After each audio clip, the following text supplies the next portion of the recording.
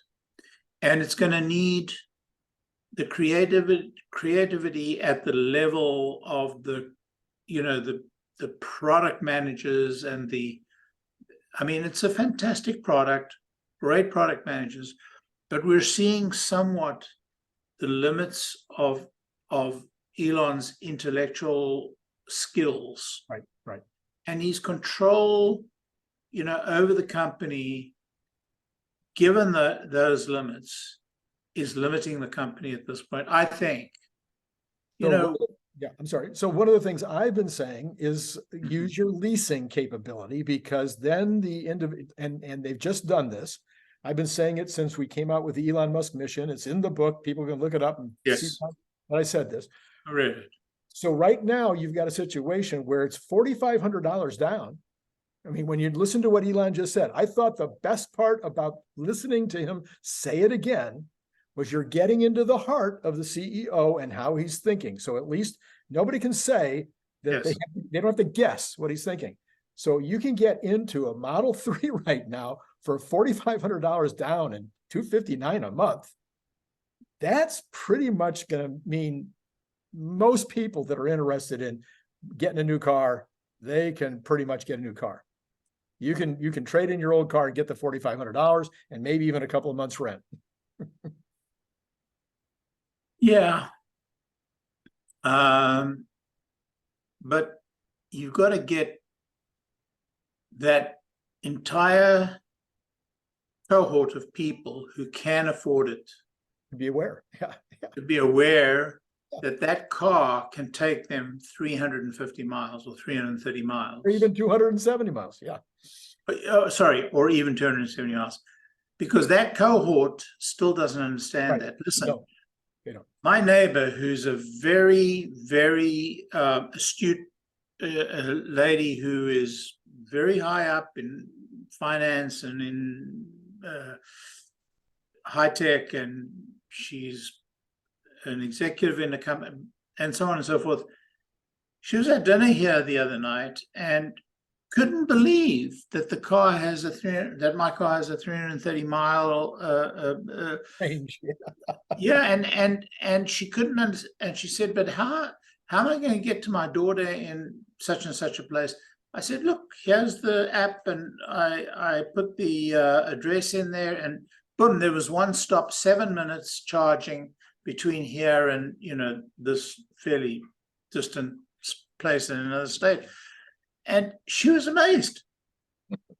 Now, why should she be amazed? Right. Yes. Elon, why should she still be amazed in 2023?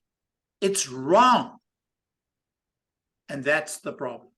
So let's switch over to another category that was, I thought, a bright spot, even though Elon went on too long about it. A couple of people, in predicting what would happen in the earnings call, said they would mention AI 40 times. I think they fell short of that by 20, but he did spend some time. 20, he did mention 40, 30. I mean, I mentioned AI 4 times. Only 4 times. Okay, should have mentioned it more. But I thought the key part of the AI story was that confirming they've doubled compute month over month. In 1 month, they've doubled compute. Well, it was the month that they initiated the new thing. The H400s. I'm sorry, that was quarter over quarter. Yeah, quarter over quarter. It was the quarter that they initiated the H400s. Listen, I have to tell you, Wall Street is not going to fall over itself. And we're talking about Wall Street now because it's a quarterly. Right. It's not going to fall over itself because he initiated this giant computer. It's going to fall over itself when he says we're going to get this level of revenue from this. Yes. And he's not prepared to tell them a diddly squat. I'm sitting here with my brother predicting how far the shares are going to fall each time he answers a question. And listen, don't get me wrong. I absolutely celebrate the price of the stock right now. Yeah. Because there's a buying opportunity. Right. But at a point in time, you know, Elon has to step back in these calls and let the financial guys and you know, even, you know, his own staff, who, I mean, they want to talk on these calls, they do try, and then he kind of, you know, so anyway, all right. So quite frankly, you say you think the stock will be down even more tomorrow, maybe 230 or under 230. Given just the results, just the hard numbers, just the margins and the miss on revenue, miss on earnings per share, I thought that the stock would have been down harder before the earnings call started. It was not down at all before the earnings call started. It was down 5% today, but the market was down. The NASDAQ was down 1.75. So you have to say that the Tesla would probably have been down 3.5. No, 2.5. Double. It's 1.5 beta, yeah. Yeah, well, it's at least a 1.5 beta to the NASDAQ. So let's call it a 1.5 to whichever two. You got a bunch of the downward activity today was in the macro. Now you're down another 4% after hours. That's not big for Tesla to be down. You're finding the pony again. I mean, I'm expecting more. I'm shocked that it's only yeah. Well, I think you're going to get more tomorrow. That's my view. I may be wrong. I mean, you know what? It doesn't matter. It is a good buying opportunity. I really think the quarter that we're in now isn't going to be a lot better than last quarter. It's going to be better. Well, let me rephrase that. In theory, we're going to get around 1.8 million, right? Which means we've got to hit that 500,000 mark. And with that extra 50,000 cars, that's going to make a big difference. It's going to have a big impact. Plus, there's going to be a lot of energy revenue. Right. So I think we're in for a relatively good quarter. So I think this is an excellent buying opportunity. I think I've spoken about the 2026 leaps. I think this is good for that, but I think it's a good opportunity to buy the shares. Mm-hmm. So all in all, it's a good opportunity. I completely missed the real numbers, the right numbers. Me too. Me too. I was closer than you.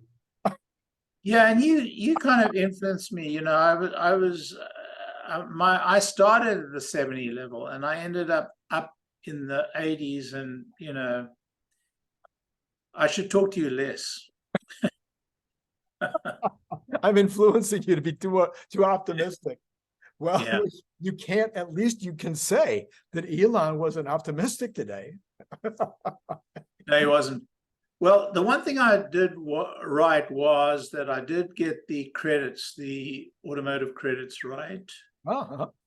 I got that right on actually a little bit under, but nowhere near as under as most of the guys. But the result is that I didn't offset that by the very significant drop in auto gross margins. All right. But there's another thing that we're missing here. It's another positive thing. You know me. But another thing was that a lot of the earnings, the net earnings problem, was due to R&D.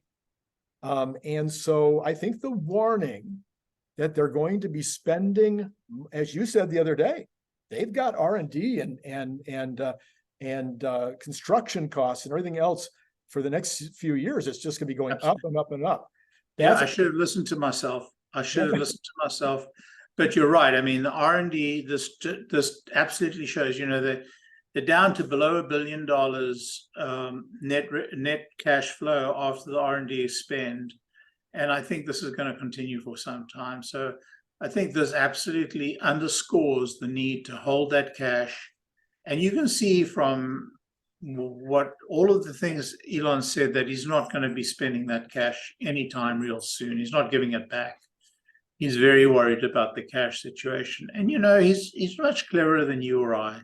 He may turn out to be absolutely right in that score. I don't doubt his ability to see that. And, you know, I think that he's better than you, me, and Gary put together.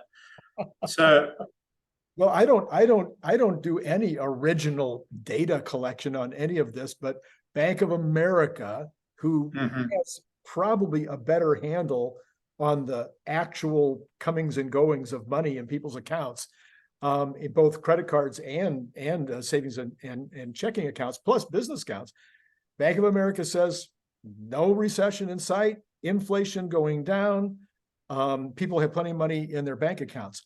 That doesn't mean that everybody's not nervous and starting to go, I don't want to spend, I don't want to get any further down in the ditch than I am now. I'm enjoying. Randy, if Bank of America says that, I'm worried. Anyway, no, I'm just kidding. I'm just kidding. Bank of America, a wonderful company. They're clients of mine. They were clients of mine. I love them dearly. I'm just kidding. But all I'm saying is that everybody has an opinion. Yeah. You know the saying. Everybody has an opinion. They're entitled to the opinion, and Elon's entitled to his opinion. Elon's running his company to his opinion. Yeah. And that's the reality of where we stand. Where will that put him? That'll put him in a very good position if things do go well. And it'll put him in the pole position if things go badly. Yes. I think that, you know, he's learned in the school of hard knocks. Okay, I give him that. All I can say is that it was a very disappointing quarter. Yes. I hope we see a better quarter next quarter. I believe we'll see a better quarter next quarter, but a little worried about that. But I'm still accumulating. So I had 4 things. Okay. Actually, I guess 5 things that I was hoping for out of this report. I was hoping for margins a little bit better, maybe a point, only a point more. I was hoping for earnings 10, 20 cents higher, but I was mostly looking for that 1.8 million confirmation. I was looking for the 50% year over year confirmation, and I was looking for the confirmation in terms of when is the Cybertruck going to be actually handed over. We got all 3 of those, so that Right. I think could be holding the stock up right now. Right, but the 1.8 million, it wasn't as firm as I've heard before. So little concern. You have to go under 470,000 units to drop below that. I know. I think we'll be good. I think we'll be over 500,000 units. That's my view. But on the Cybertruck, he really held back in terms of deliveries. You know, sounded like a handful of deliveries this year. But November 31 is the handover. That was the key. That'll be 30 vehicles. 30th. I'm sorry, the 30th. There's no 31st. No, but the 30th of November, there'll be 30 vehicles because that's how many vehicles they handed over in Berlin. Okay, all right. You know, you certainly found your pony, and I'm still digging. You're still looking for that morsel that could just make you feel very excited about today. Okay, well, I'll give you that. There was no other than the 24% margins on energy. Now that would be I think that could be the pony in the room. And on services. And on services. What amazed me was how services income went up and margins went up.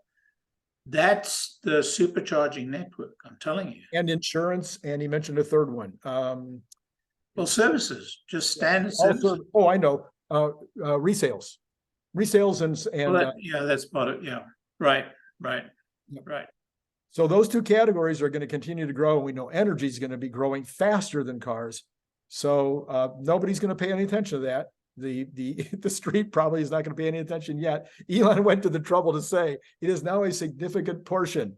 He had me saying that directly to the analysts on Wall Street. So that was kind of interesting. Yeah. Well, Larry, there it is, huh? Yeah, there it is. Another quarter done.